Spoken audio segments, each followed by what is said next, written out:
Carson, Leno, Fallon. Now, it's Wine Talks with Paul Kaye. Hey, welcome to Wine Talks with Paul Kaye, and we are at home in Monrovia, about to have a conversation with Frederick J. Ryan out. Where are you at right now? I'm in Washington, D.C. In Washington, D.C. Introductions in just a moment. Wine Talks, of course, available on iHeartRadio, Pandora, Spotify, wherever you hang out for podcasting.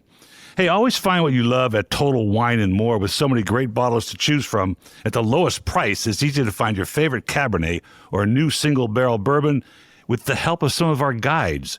And with every bottle comes the confidence of knowing you just found something amazing. With the lowest prices for over 30 years, find what you love and love what you find only at Total Wine & More. Curbside pickup and delivery available in most areas. Visit TotalWine.com to learn more. Spirits not sold in Virginia and North Carolina. Drink responsibly. Be 21. Since we have Mr. Ryan on the show today, I wanted to alert my listeners to a show I have with my father, because his story is going to come up in a minute as we talk about wine in the White House. And my dad sat down with me just before he passed, about 2 years before, and started to tell the stories of being a Trojan, about coming to America from Cairo, and how he got into the wine business, which is what we're going to talk about today. So that show is up. And also have a conversation about Angela McCrae, who is now the CEO of the Association of African American Vintners. And we just got back from their show in Napa Valley. It was an incredible opportunity to meet the African American Vintners Association and the members and the wines they're making. So have a listen to that. But not why we're here. We're here to have a conversation with Frederick J. Ryan, the author of the book, Wine in the White House, A History. Welcome to the show. Thanks, Paul. Great to be with you. You know, I was trying to figure out what you do every day today, because you were Trojans together. We'll talk about that. But what would you say today is your title? Today, I'm chairman of the Ronald Reagan Presidential Foundation and Institute, based in Washington, D.C., but we also have the Presidential Library out in Los Angeles. You know, we were talking about our relationship with our friend, Mr. Yonke, and I brought your name up the other day at breakfast. I have a breakfast club on Tuesday mornings, to a political operative friend of mine. And I said, I'm having a conversation with the guy that is at the Reagan Foundation. I said, Frederick J. Ryan. He goes, oh, yeah, for sure. Everybody knows him.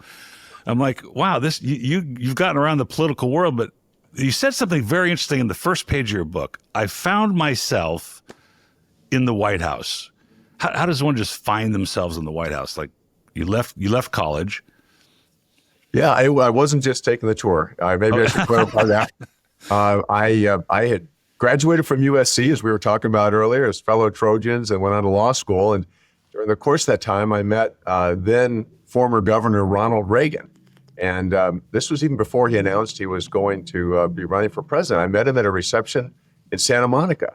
And here I was, a law student, and I introduced myself, started talking to him, and I just found that this guy was really paying attention to me. It felt like an hour. It was probably 20 minutes. So here I am, a student, and I was just very impressed with him. And I said, I understand you might run for president. And if you do, I'd like to volunteer on your campaign. And sure enough, 6 months or so later, he announced he was running for president. And I walked down to the headquarters and said, I'd like to volunteer. And one thing led to the next. And next thing, I was traveling across the country with him and working as an advance man in different states during the election. And when the election was over, he offered me a role to come and work in the White House. Wow. And that led to me just kind of finding myself there, as you said, Paul. So, actually, the way I found you, because I saw a video discussing wines of the White House cellar and the sort of the history of pouring wine on a video. And it took me a little while to find the contact information, but I think it was under a bar association listing of some sort. And were you pursuing a law degree? I mean, a career? Yeah, you're very resourceful, Paul. You found me. I went to law school, took the bar, passed the bar, and then went to work shortly after that in the White House. And I'm still a member of the bar, but I would strongly urge you and your listeners not to seek any legal advice from me. Darn, that cuts out half the podcast right there. I thought I was going to get into some of this. Well, it's a very funny story that you told and why we're here today, which is you must have been taking a sorority girl on a date. because any SAE would, or sleeping, as we call you, would would do. And you went to the Derby, which is a famed restaurant in Los Angeles, known for its chili, and Groucho Marx visiting quite often. And you ordered a bottle of wine against the sommelier's recommendation. That's right. I guess we all have a story about what really caused us to dive into wine, and you're describing the one for me.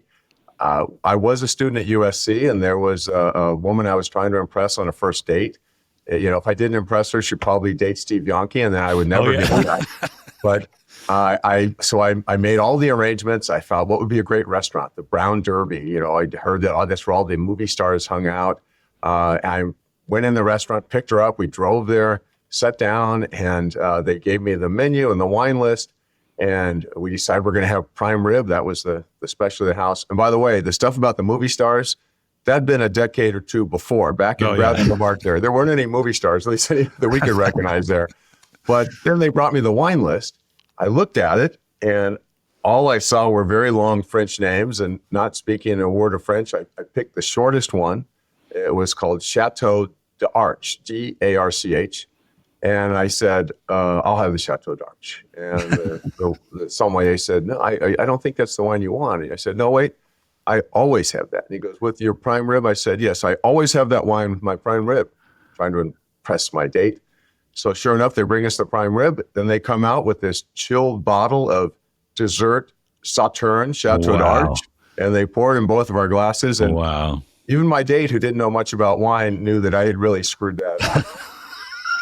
I decided, though, like I said, how do we all get into wine? Yeah. I decided I was going to go try to learn about wine, and I signed up for wine classes at USC. You may have been in there, the seat next to me, but learned about wine there, and then started making trips up to Napa Valley, and that was kind of the beginning of my interest. Well, I was a beta, so we didn't really have wine. You were drinking milk. That was milk at the beta house, yeah, right? We had. It was always whether or not you're going to have a keg of beer at the chapter meeting was my decision as the president. But that's a great story because, and I looked it up. I didn't know the wine. Certainly understand Sauterne, but it's a Grand Cru Sauterne. So that was some serious stuff, and certainly with the sugar content of Sauterne, you're probably not going to do well with the prime rib. I mean, did you ever date the girl again, or that was a one and done. So that's a kind of a fun story to jump off into the wine part of this, because you've written the book Wine and the White House, a history, and it's I've been through most of it. I'm fascinated by the stories, the accuracy.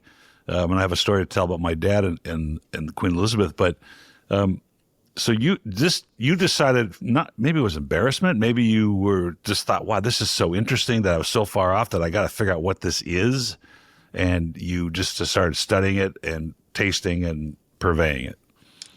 Yeah, I think maybe the combination of the embarrassment got me started, but then I think, like so many people who enjoy wine, as you get into it, you learn more. You learn about the regions, the varieties. You find like-minded people who also like to share a glass of wine and talk about new discoveries they have. So I just found myself getting more and more interested. And of course, going to USC, going every year up for that Northern California game against Cal or Berkeley, we would all tie in a visit to the wine country while we were there. So that made it very convenient as well. It's a lot different than it was then. Today, right. That's for sure. So this became then a pursuit, and you've been involved with the politics and that part of the world for most of your career. Was this an ongoing pursuit where, you continued to taste, you continued to read, you continued to study, you traveled, and all of a sudden now you're consumed with learning more? Well, it did. It was an interest that I continued to enjoy. I came to Washington, which kind of gave me new opportunities because it's a very international city. Even at that time, California wine was not really the dominant wine here. It was still French and other imports. So, because all the embassies are in Washington. There's 170 embassies, so there are so many different restaurants that reflect different types of cuisine and the wines of those countries. And so that was a way to learn a little more.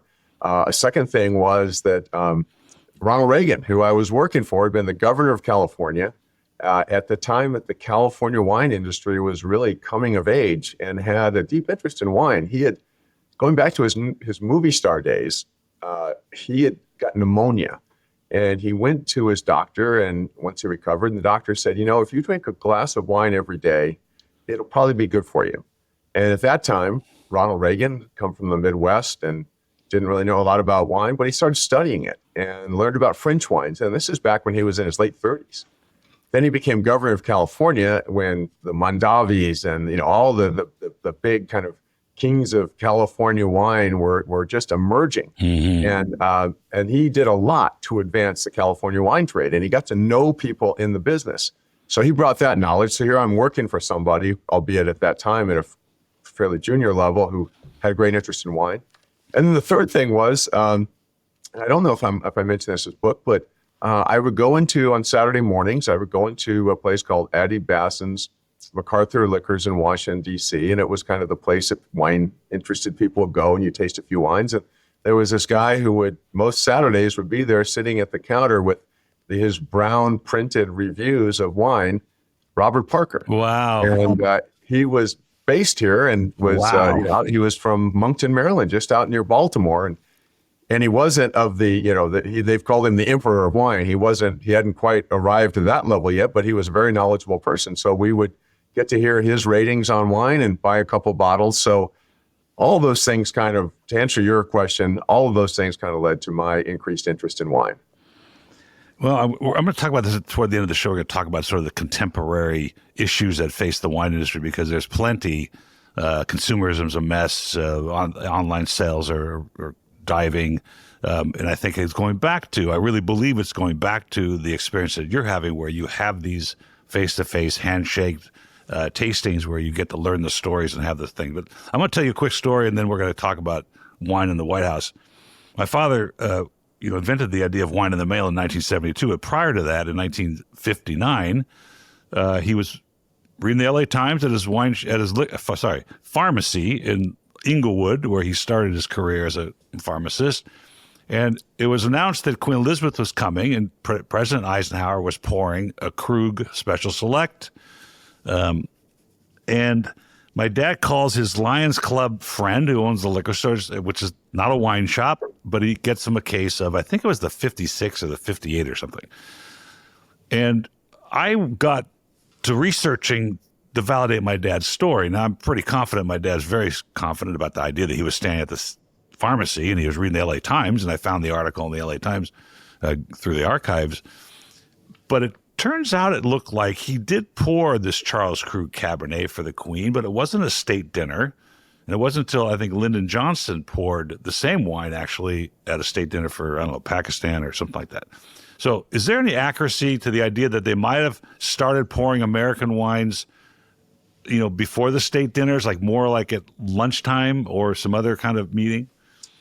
Yeah, it's interesting to look at the history of California wines. And as you know, there was a whole evolution over the years from George Washington's time up to the present of what varieties were served, where they were from, which countries, and then, of course, American wines. And in the Eisenhower administration, they did start. But the very, very first time that I could find any connection of California wine with the White House goes all the way back to Abraham Lincoln.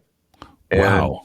In 1864, he was sent a case of California wine, 1859 vintage, from a guy he'd appointed to a presidential appointment up in San Francisco. I think it was the commissioner of the San Francisco Bay. And as a gesture of gratitude, he sent him this kind of unique gift, California wine. Who'd heard of that? Now, I don't know if Lincoln drank it, and he didn't drink much anyway, so I don't know what happened to that wine, but I knew it reached the White House. But that's all the way back in 1864. If you fast forward to the time you were talking about, we had Prohibition, and that eliminated most of the production of American wine. And then we had World War II, and that eliminated the importation of wine. So we found ourselves after the war kind of in this Truman Eisenhower era as a cocktail nation. Cocktails were more popular drinks at the time. But the White House, following the traditions, would still serve very fine wines to distinguished visitors. This tradition early in our history began. We wanted to show the rest of the world that we'd arrived. We had a beautiful mansion, the White House. We had incredible art on the wall. We had this amazing glassware, the decanters and the glasses with the presidential seals and all the engraving. And we wanted to serve great wines. So we continue to serve wines. But just as you've identified, American wines had not yet arrived, and they didn't have the prestige that Bordeaux's had, Burgundy's had. So Eisenhower would serve them, but he wouldn't serve it at the main event. He would serve a first growth Bordeaux maybe at the state dinner. But when a head of state comes, there are other events. There's often a lunch, there's a reciprocal dinner. And those were times where the president would have a chance to serve maybe as a bit of a novelty, an American wine to a visiting distinguished guest. That is so fascinating because I'm looking at the list. And for the listeners, this book is fabulous. It's heavy, but it's got amazing dossiers of the menus and the wine served with the food and who served it and some handwritten notes next to those vintages. It was just fascinating to see the Burgundies. And I mean, I just saw somebody was pouring an Echezot. I mean, it's amazing to see that and how important it is for the culture of the White House. You may not put that together, but it seems rather indicative of what a president might have thought about a state dinner, how involved they got with choosing the wines, how they wanted to impress a particular guest with a particular wine. And yes, it is a litany of who's who in the wine business, particularly the French wines. But what I find fascinating, and this, you can shed some light on this, is I was looking at some of the American wines poured where it became more regular. Almaden Blanc de Blanc. Right. I mean, we sold that at my dad's liquor store, Yeah. Inglenook Chardonnay, which probably still has some pedigree. Louis Martini Cabernet. All these brands have become these huge mainstream corporate brands now. Are they pouring more boutique things now? It's kind of evolved. If you were to look back, as we're talking about Eisenhower, and then you got to, say, the Kennedy administration, as you know, with Jacqueline Kennedy, really focused on so many things, French food, French design in the White House. There was a big emphasis on French wine. And if any of us could go back in time and pick a state dinner that we wanted to attend based on the wine served, I would urge going to the Kennedy dinner because they were first growth Bordeaux, Chateau Margaux, Chateau Brion, Lafite, Mouton. Wow. I mean, it was Latour. And then, as you mentioned, the Grand Cru Burgundies. And at that time, they were serving the best wines in the world. They were serving wines that today are over $1,000 a bottle. It's evolved now to the point where the presidents don't try to serve necessarily the most expensive wine.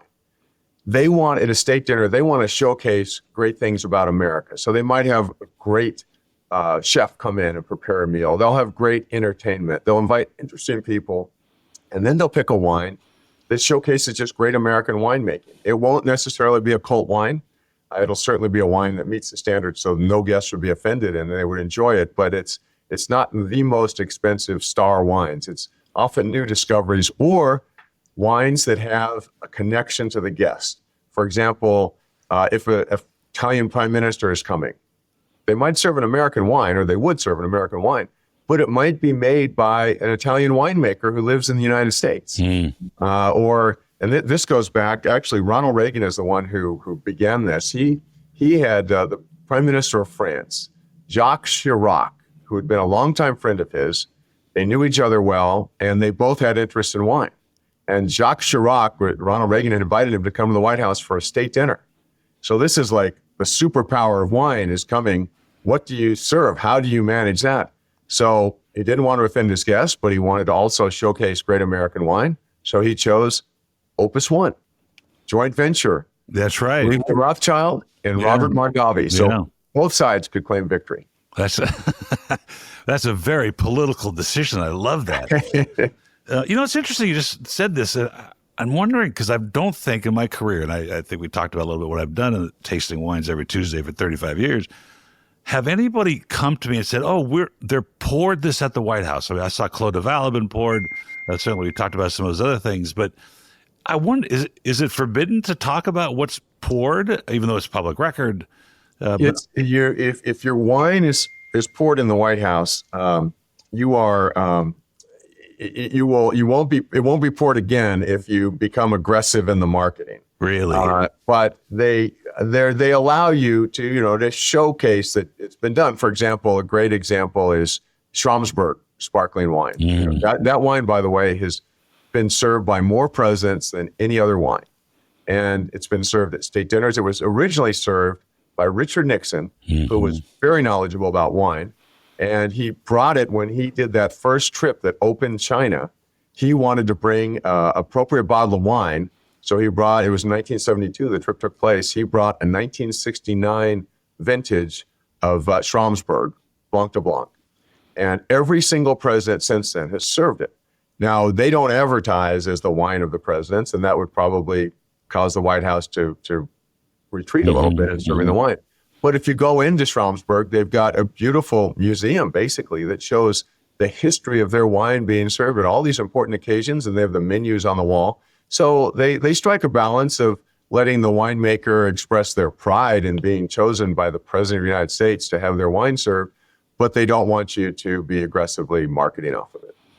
I remember that. My father's store carried it. I was a teenager, but we told that story. We told the story. This is the wine that Nixon took to China.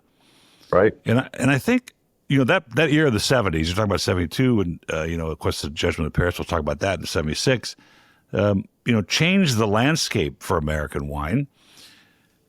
You go back to 1859, I was trying to figure out if, I don't think Napa was really doing much. They had just sort of started then. Most of the wine was coming from Los Angeles at that point, or just before that. And fascinated to hear that Abraham Lincoln was received a case. You wonder if it was palatable. That's what I want to know. I don't know. That would be a serious question. But it's funny. I found I put the receipt. I found a copy of the record of that wine being shipped to the White House. Wow. And I put that receipt in the book so you can see it all the way back to Abraham Lincoln's time. That's why the book, Paul, is over 450 pages and weighs 6 pounds. Yeah. Just because no book has ever been done on this subject. And I started off doing this with a much more modest idea in mind. And it was, I think, as you know, it was published with all the proceeds. 100% of every penny in the price goes to the educational fund of the White House Historical Association. So I decided as I did this, I kept finding more and more information, things that I'd never heard of, never seen before. And I thought, if this is the only book, I better put it in there. And things like I was talking to the proprietor of Chateau Yquem, which, as you know, is one of the great wines of the world. Sauternes. It's been around for Pierre Lurton, yes. And it's been around for hundreds of years. I was talking to him about this book because I've gotten to know him over the years. And he said, and I was talking about the presidents, and he said, "Oh, I have a letter from Thomas Jefferson on my desk." And I said, "Wow. Well, that's kind of interesting. I don't think too many of us can say we have letters from Thomas Jefferson on our desk. And what's it say? And can I have a copy of it?" And he gave a copy and I put it in the book. And this is when Jefferson was advising George Washington, who had just been president of the United States. And Jefferson writes to Chateau Yquem and he said, "Our new president, General Washington, has an interest in wine, and I think he would like yours." And he goes on to say, "So please send him 30 dozen bottles.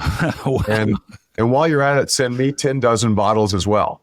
So wow. It was the first president of the United States, and here's his emissary to France obtaining Chateau Yquem for him to enjoy. That's a fascinating story.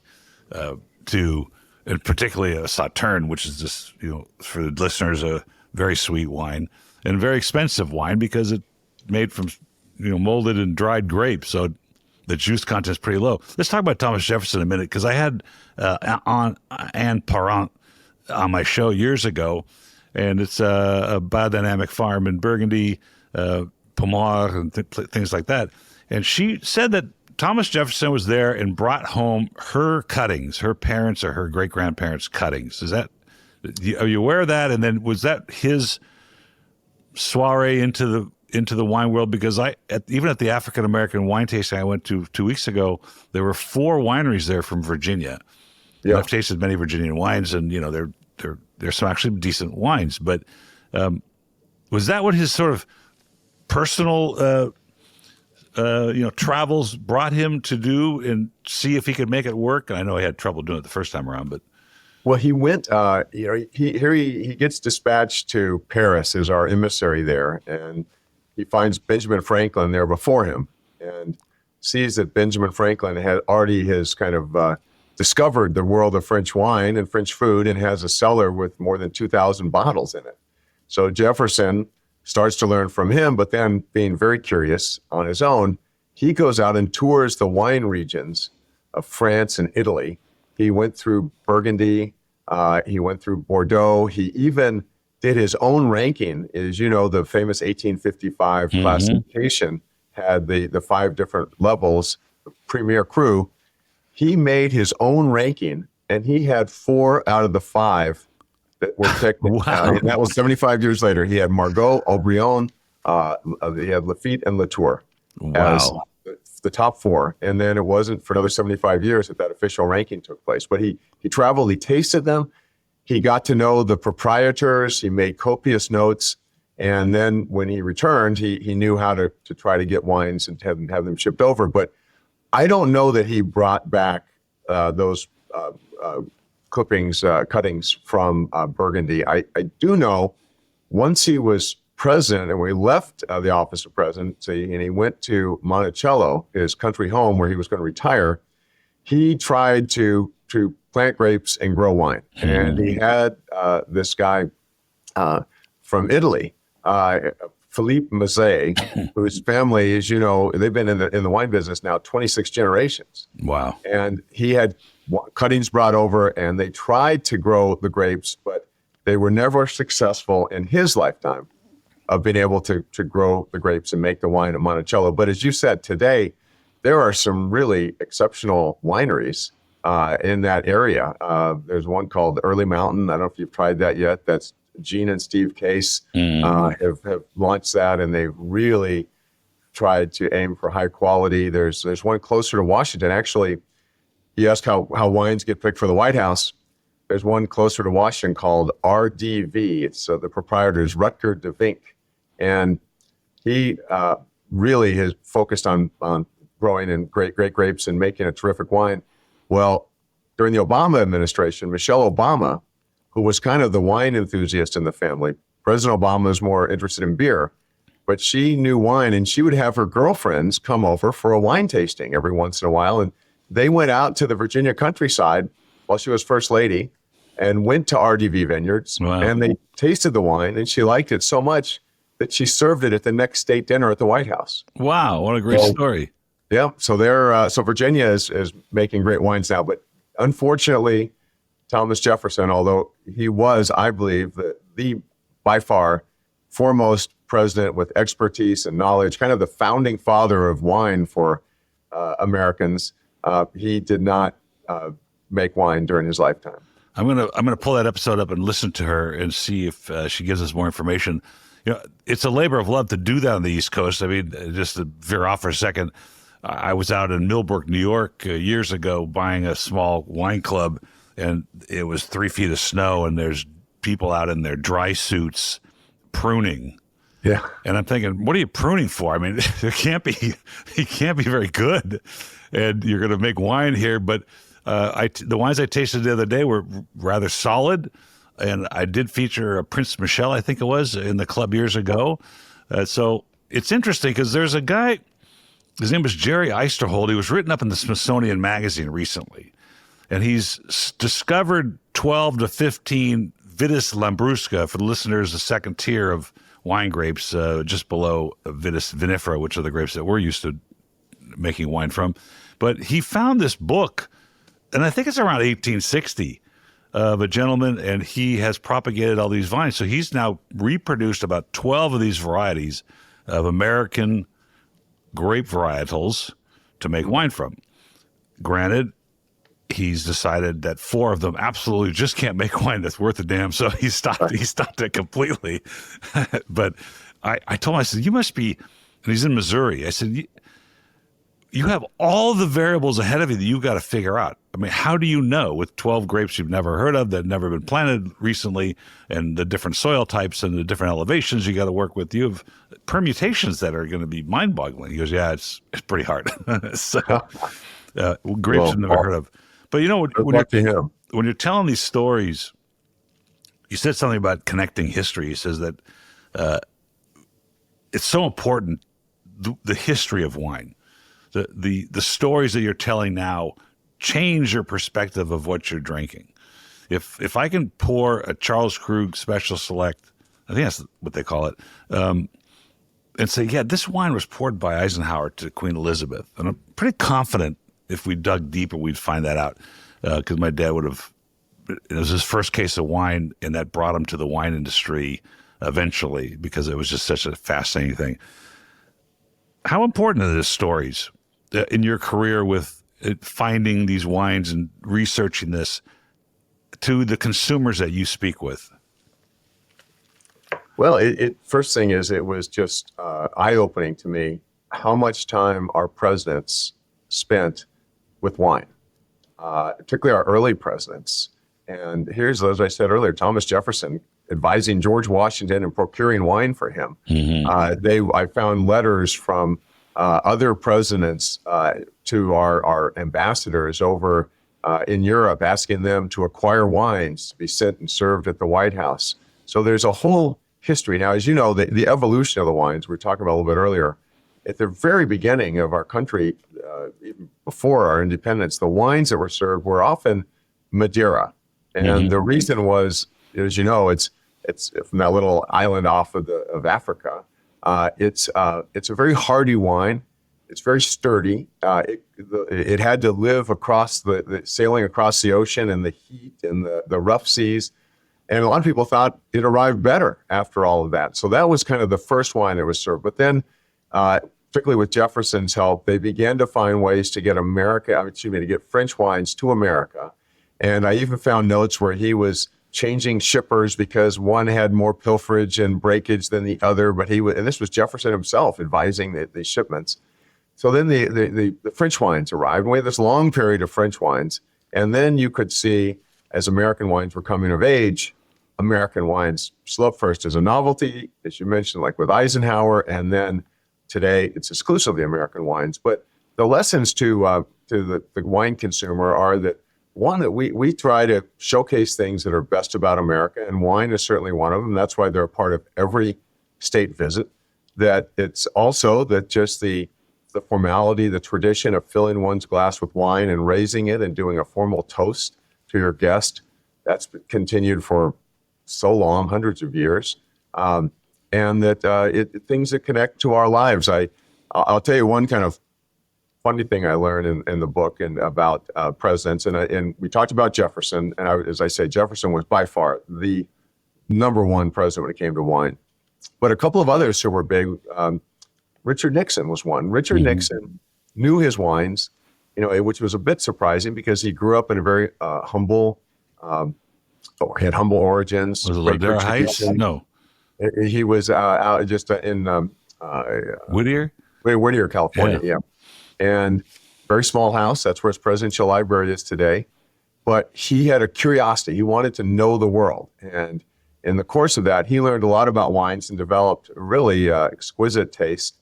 And he would personally pick the wines that were served at the White House. And they were always very good. But what I'd heard about, the thing I really wanted to find out was there was a story out that Nixon would pick a very good wine for his guests during the state dinner, but there would be another wine, an even better one, where a wine steward would be standing over in the corner with a towel around the bottle so nobody could tell that it was different, and that would be only for Nixon. And the expression was called pulling a Nixon. So I talked to a lot of people. I talked to people in his administration. I talked to the White House staff people. I went all around, and no source less than Woodward and Bernstein of the Washington Post confirmed that indeed Nixon would have a one wine for the rest of the group and a special bottle just for him, and that was called pulling a Nixon. So I was talking to a group about this, and a guy raised his hand. He said, "I have to confess, I've pulled a Nixon." So what do you mean? He said, "My daughter's wedding, I had one wine for everybody else, but at our table we had a different wine." And another guy raised his hand and said, "I guess I pulled a Nixon too." So we realized throughout our lives, particularly at big events like weddings, there might be two-tier wine service. So, no, this is very funny. And I'm glad now there's a coined phrase of it because I wouldn't know because I did it Wednesday at a funeral service for my father-in-law. And I was pouring Austin Hope, which is, a fan favorite, people love it. So it's not inexpensive for a thing like that. But I had a bottle of Chateau Lagrange in the pantry because I just had Matthew Board in the shop, and we did a nice podcast. I bought some wines. I go, you know what? I'm not drinking that. I'm going to drink something that goes good with shish kebab. Our friend Steve Yonke does the opposite. He serves a pretty decent wine to his guests, but he's got an IPA beer waiting for himself. That's right. That's true. He and Linda knows her wines. She's very good at it. I put up Steve's dartboard. If you ever went to his house in Arcadia and played darts, it's because I was there previously and installed his dartboard for him. So, there's something important though that we're talking about, and you brought it up in the book, and I've yet been able to define this. That what it is unique about wine that makes us do this, and that's collect the mementos, the bottles, the corks, and political buttons and history and experience is the same that way. But from a beverage standpoint, why do we do that? What is it that wine brings to the table? And this is strictly an opinion. I don't think there's a real answer that makes us feel like this, that there's something to cherish and something to remember, or better days. What is it? I don't know. I would say, we've all saved the cork from a special bottle or steamed the label off to save. And I would say it's like saving the ticket from a football game. You want to, it's a reminder of the event. It brings back memories when you see it. And some people collect them and they organize them. But I think that's probably it. It's just a way to, in a visual way to maintain the memory. Because I can tell you that I had a couple of betas, actually. One of my beta brothers had gone to Italy and tasted a wine, and he ordered the wine from Italy, and it got sent here, and it got sent back, unfortunately, because he didn't have a license. And eventually I said, why did you buy this? He goes, well, we were sitting in front of the Parthenon, and we were having a glass of wine, and we were just enjoying ourselves, and I just want to remember that. And then the wine I got him eventually, actually I ended up buying it from America, he goes, it doesn't taste the same. I said, well, it's the same wine, and it's the same vintage, just because you're not in front of the Parthenon with your wife. Right. And nobody's tugging on your shirt tails, because wine is so experiential. And I wonder if you think that along that line, that all these stories that have been handed down, and let's just think about World War II, and you were talking about the World War II and like the 45 Lafite. My dad ordered a 45 Lafite at Tour d'Argent in 1993, and it came up in the basket with the thick coating of dust and debris, and the ullage was huge. So my dad in French, he spoke French. He goes, I tell you what I'm going to do. He says, you open it. If it's good, I pay for it. It's $3,500 at the time. If it's not good, you pay for it. The guy goes, no, I'm not doing that. So he sent it back, and we got a Casa d'Estanel 62. So it was still very good. You did all right. But these stories that you're bringing forward, and I think the easiest one to sort of to parallel it is the Nazis coming to Bordeaux. That those stories that are handed down from generations have to end up in the bottle as part of the terroir of a wine. Yeah, and as you know, there's a great book, Wine and War, that talks about that, and it is it was just amazing that the French viewed wine, rightfully, I believe, as a national treasure. They didn't want to have the wineries, the great chateaus, seized, and they didn't want to have their wine taken by the Nazis. So they were, as you know, Tour d'Argent was one place. They were putting up fake walls where the Nazis would get in the cellar and they would see a brick wall, not knowing that there was a fake wall and the whole cellar was on the other side of it. They were taking wine and burying it in huge plots out in Bordeaux. They were putting it in ponds just to have it disappear. And then very cleverly, they were finding the worst wines from the worst years, and they were slapping labels on them saying "Special Reserve," and those were taken off and shipped to Berlin. But I just did the last Saturday's Wall Street Journal. They have that section on 5 books that you might recommend. They asked me to write it about 5 books that I would recommend on wine, and one of them was Wine and War, because I thought just the story of what the French did. All the way through this point, because the Germans sent these guys that they called Weinführers. The France, and they were supposed to manage taking the wine, and all the antics the French went through to thwart the efforts of the wine Führers. Barrels of wine were seized and put on trains to go to Berlin. And as the trains were leaving the station, the French would punch a hole in the barrel. And by the time they got to Berlin, it would be an empty barrel. They took empty barrels and they moved resistance fighters around in the barrels. I mean, it was incredible the way the French stood up to protect their country and protect their wine. So that's the point. The Cladisters, by the way, they're still around. They live in Paris. I had dinner with them not too long ago. Oh, wow. He was we had a great conversation because he was the ABC correspondent in Europe and covered the Armenian earthquake and tells these stories about sleeping in a monastery. I mean, not a monastery, but a mausoleum, and with bodies around him. But fascinating couple, and she's sort of the Gertrude Stein of wine. They just finished a book called Champagne Charlie, which I haven't seen that one yet. I gotta read that. But she's very Gertrude Stein-ish. She's just really bright, woman. Well, it's a great book, yeah. And they did. I mean, they went to the original sources. They found the documents. They talked to people in armies on both sides, the German and the French army, resistance. They talked to the chateau owners. It was extremely well done, in my opinion. It brought me to the conversation. Actually, the reason I found the book was I was trying to understand why at the Artsakh War in Armenia, one of the first things the soldiers did was steal the 4 wineries that were in that region. And I've had 2 of those people on the show, and I started asking that question: why is wine a spoil of war? What's so fascinating about it that we would take it, and maybe it is to poke in the tradition of that invading of the army. The country you're taking over. In other words, sort of to go after them in a moral way. I would think you're seizing their treasures. Yeah, and if it's a country that's renowned for being great in the wine space, or even not, it's just something. These are valuable assets to countries. I learned a kind of interesting thing in going back earlier in American history. We had the War of 1812 with England, and in 1814, the English marched on Washington and they burned the White House to the ground. And I was curious because Thomas Jefferson, when he was in the White House, as the second resident of the White House, our third president, but George Washington didn't live in the White House. Adams was the first one to live there. Then Thomas Jefferson moved in, and the White House was still like, today we'd say it's kind of like in the punch list state. There's a list of things still to be done. And one of them that he discovered was there was no wine cellar. Wow. So Thomas Jefferson built the first wine cellar in the White House. He built it right in front, underneath the grand portico in the front of the White House.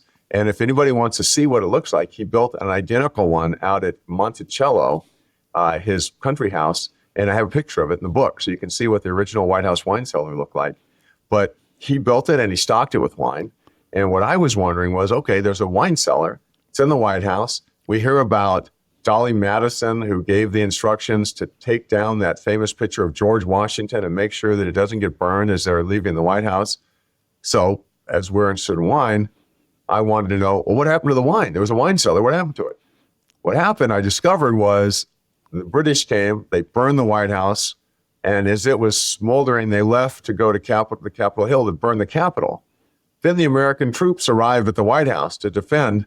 The British are gone. The White House is burned, but they see there's this wine cellar down the front. So the American troops went down and they drank the wine from the president's wine cellar. Wow. So our own troops got to enjoy the spoils of war. That's amazing. What a great story. That was actually the question I had. It was like, is there a cellar there? And I think the video I watched, you were in the cellar. But is it active? Do they, No, this is something that will disappoint all wine enthusiasts, and it's something I found out years ago when I worked in the White House.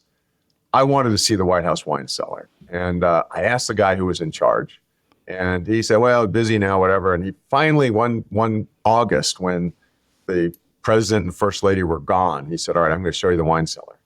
Now, I had these visions that there would be this giant wine cellar with big domes and dust and rack after rack and maybe a bottle of Thomas Jefferson's wine sitting in the corner or something. And no, by the way, the Queen of England has 38,000 bottles of wine. Wow. Hangar Bingham now. It's in the Royal Collection. 38,000 bottles of wine. The Élysée Palace in Paris has more than 18,000 bottles of wine. Wow. So I'm all excited. I want to see the wine cellar. I go in there. I learn the White House no longer has a wine cellar. It has a very small closet that can hold maybe 300 bottles.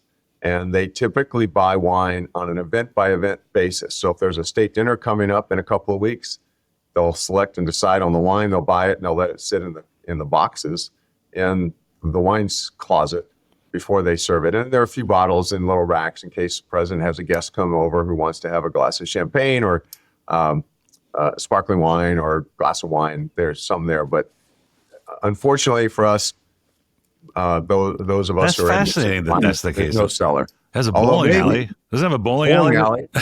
There is. There's a bowling alley. There's tennis courts. There's you can throw horseshoes. There are a lot of different things, but there's no wine cellar. But maybe one day we'll find somebody who says, if you elect me president of the United States, I'll build the biggest, best, greatest wine cellar of any head of state around the world. Because when I sold the company in May, the gentleman bought it, and he all bought all my regular stuff, which is mostly $15 to $20 retail stuff. And I had, I don't know, I had like close to 3,000 bottles that I collected during COVID and whatever of Grand Crus and some classified growth and all kinds of interesting things. He wanted none of it. And I didn't have a cellar either, actually, after all these years. So I built one. And it still only holds like 900 bottles, but not enough. But That'll get you through a couple of weeks. things could be Yeah, worse. those natives coming over. Yeah, that's right. Tell me about the toasting that goes on at the White House. Is there a tradition there? Like the French have a toast, the Armenians have a toast. Is it part of the curriculum at a state dinner? It is. It's and I learned a lot about toasting, by the way, in this book. In fact, as you'll see, there's an entire chapter on toasting, the origins of it, and then some of the toasts that presidents have given over the years. But just going back to the origin of it, it was a little less than glamorous when I learned how, because I want to know, where did this come from? Mm-hmm. It went all the way back to the days of early Rome. And there was a tradition when there was a big banquet, they would have a big urn that they would fill with wine, and each person would take a drink of it. And then they would turn to the person next to them and wish them good health. And then they would drink and go around the room. Well, the wine probably wasn't very good to start off with. And by the time a lot of people have drank out of this, it wasn't getting any better. So they would burn a piece of bread and they would drop it in the vessel, and it was designed to absorb the impurities that were in the wine. Essentially a piece of toast. Charcoal filtering. Toasting, yeah. The term toasting got associated with this act. So it moved forward to present day life, and it's part of every every big event. And all presidents do it, but it's kind of been shortened now where it's 2 to 3 minutes. At one point, they'd stand up and they do these half-hour, 45-minute toasts, and they became foreign policy speeches. So the protocol people on all sides, okay, 2 to 3 minutes, talk about the relationship between the countries. And it evolved it changed a bit when Jimmy Carter was president. He had the president of Mexico there, and typically you'd wait till the end of the evening, and the finale would be a nice toast and a tribute, and you'd end it with a clinking of the glasses, and that was it. Well, Jimmy Carter, for some reason, just stood up at the very beginning of the evening, before his wine had even been poured, walked up to the podium with his water glass, and he made the toast. And then he realized he didn't have any wine, and it wasn't a wine glass. So he went down and he got his wine glass filled, and he went back up and he made the toast again just to make sure that it was official. Official of the wine. Every single president since then has followed that example. They get the toast out of the way at the beginning so they don't have to think about it all evening. They can enjoy themselves and have good conversation and good glass of wine with their guests. It is intimidating, right? I mean, you're thinking, what am I going to say? What am I going to say? What am I going to say? And then you try to say it and it doesn't come out the way you wanted it, There were some, the presidents, and I included them in there, some were serious toasts, some were funny toasts. Some of them would talk about, and typically they talk about the historical connections between our countries. I included them in there, but I also, Paul, included this other section in the book. I found, as you saw when you went through, I found all these short little quotes by presidents or by prominent people in the wine space. And I thought they might be useful to for people who want to use them in a toast, or they might want to, if you're making a speech, you might want to quote it.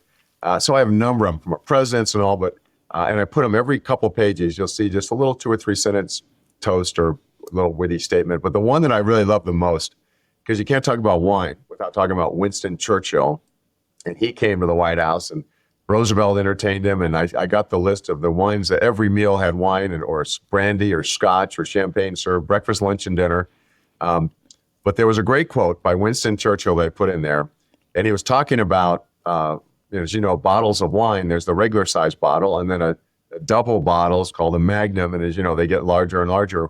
So the quote he had was, he said, "A magnum of wine is the perfect size bottle for 2 gentlemen to enjoy over lunch, especially if one isn't drinking." Wow. He was known for that anyway. He was actually a big fan of Armenian brandy as well. We're at 51 minutes already, but I have so much to talk about. I probably have to do this again. But there was one thing. There was a question that somebody had asked you prior, and it was about Woodrow Wilson and the Volstead Act. And we just got back from Savannah. We went to the Prohibition Museum. And so maybe this is a more contemporary question, but, it wasn't really repealed. It was just broken up into 50 different versions. And in some cases, still dry states or states control all the alcohol. Is there any active pursuit to remove that act and just give control back to, this regular, like any other product? Yeah, well, as you know, the history of this, and it is worth noting how it happened. There was, back in the late 19th century, before Prohibition, there was what was called the temperance movement. Mm-hmm. And that was a little bit religious, but just more broadly, it was an effort led by many women across the country to just eliminate the consumption of alcohol. And it was funny, we talk a lot about the presidents, but there are also some first ladies who played a big role in our wine history. And one was the wife of our 19th president, Rutherford B. Hayes. Really? Wow. He was a leader of the temperance movement, as you know, and he was elected president. And as soon as he got there was a very important state dinner coming up. It was the son of the Russian Tsar, who was a very important relationship to us at that time. And the diplomat said, "You have got to serve wine. It will be a major faux pas, diplomatic catastrophe if you don't do it." So she acquiesced, and she allowed wine to be served. That was the only time it was served the entire time he was president. But they had this, as I was talking a little bit earlier, these presidents over the years had purchased this very ornate glassware, beautiful glasses and decanters and carved crystal. And she used that at every meal, but she would serve fruit juice in it. Wow. So she was given the name Lemonade Lucy because of the fruit juice. But that happened. And then Prohibition, from 1920 to 1933, and Woodrow Wilson was president. They passed the 18th Amendment, and then the Volstead Act that you mentioned was the Congress passed it. It was the legislation to implement Prohibition. And Woodrow Wilson, he liked wine. He vetoed it. And then Congress overrode his veto. So it became the law. And a year later, he left the White House. His term was over, and he had his own wine collection. And he bought a house in Washington, D.C. He wanted to move his wine from the White House to the new house he'd purchased in Washington. And it took congressional approval because the Volstead Act at the time prevented the buying, selling, or transporting of wine. You could have wine and you could drink it, but you couldn't buy any or sell any or transport any. Right. So he wanted to transport, so he needed a special exception. But to answer your question, that's amazing. Today there are efforts underway, and it's this arcane system of distribution in every state. Here in Maryland, it's in Montgomery County where I live. It's controlled by the county. The same people work in the wine store who work in the county library, and it's a county operation. But it's there are efforts underway. There's Free the Grape. There's a large wine caucus. Members of Congress are involved in. So there's a lot of activity. I don't know when all these laws will change, though, because there are very influential interests on all sides. It's the WSWA, Wholesaler Spirits and Wine Distributors, that I wouldn't even allow. I was, as a retailer at the time, and being a guy that shipped wine, I wasn't even allowed to the meetings. They would not let me in. I had to use a different badge, somebody else's badge, Wow. to go listen to why they're fighting people like me to ship wine into a state. And Utah has thrown people in jail for shipping wine or beer into their state. Not me, but they're friends. It's an interesting thing. We have to wrap it up, and we're going to have to do this again because we didn't even touch half of the subjects. But I think the synopsis of all this in your book, which is fascinating for the listeners, you have to get a copy. It's called Wine in the White House, A History. It's a tome, really, of history. And you bring it up in the book as well, where there's such a connection.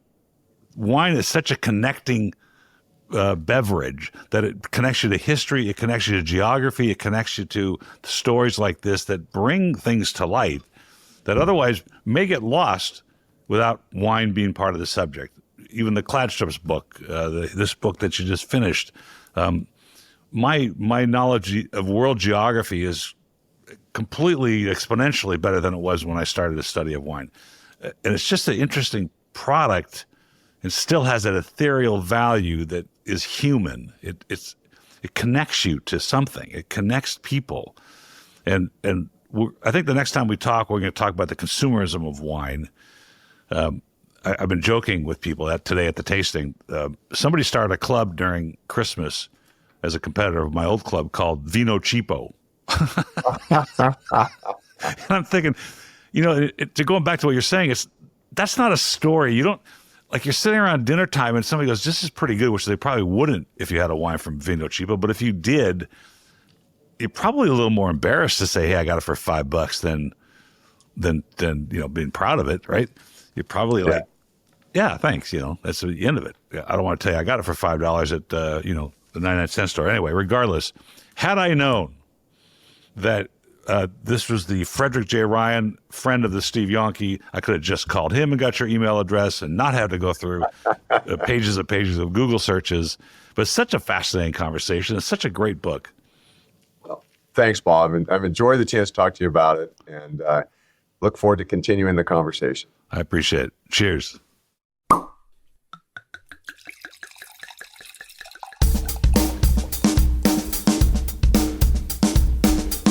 Thank you for listening to Wine Talks with Paul Kalamkarian. Don't forget to subscribe because there's more great interviews on their way. Folks, have a great time out there in the wine world. Cheers.